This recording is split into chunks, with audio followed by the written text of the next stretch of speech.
नमस्कार, मैं प्रेम बाबू राजधानी न्यूज 24 से।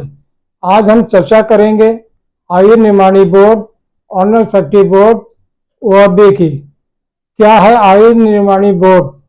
भारत सरकार के रक्षा मंत्रालय के अधीन एक संगठन है जो भारत सरकार, भारतीय सेना, नौसेना और वायुसेना के लिए हथियार, गोला बारूद, सैन्य उपकरण, वर्दी, अन्य रक्षा सामग्री का निर्माण करता है। इसका मुख्यालय कोलकाता में है। क्या आप जानते हैं भारत का 200 साल से अधिक पुराना आयुध निर्माणी बोर्ड अब अस्तित्व में नहीं रहा? आखिर क्यों सरकार ने इस विशाल रक्षा संगठन को खत्म कर दिया और नई 7 कंपनियों के साथ हाथ बांट दिया? आइए जानते हैं।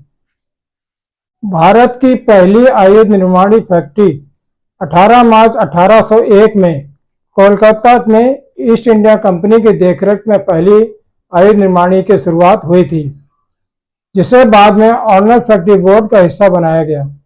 ओएफबी का गठन 1979 में किया गया था।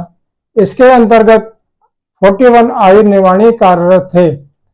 यह सेना के लिए गोला बारूद, सैन्य वाहन, कपड़े, पैराशूट और अन्य रक्षा सामग्री बनाता है।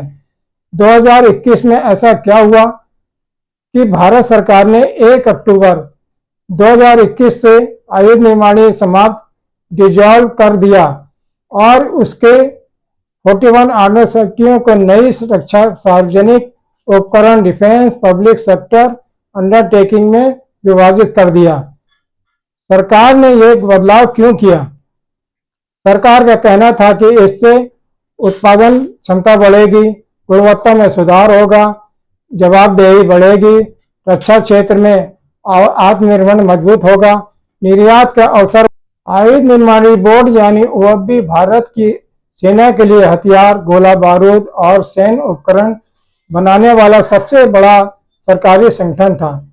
1 अक्टूबर 2021 को केंद्र सरकार ने इसे समाप्त कर दिया। इसकी 41 ऑर्डिनेंस फैक्ट्रियों को 7 रक्षा कंपनियों में बांट दिया गया। सरकार का यह दावा है कि इस कदम से रक्षा उत्पादन में दक्षता बढ़ेगी, गुणवत्ता सुधरेगी और भारत रक्षा का क्षेत्र में आत्मनिर्भर बनेगा।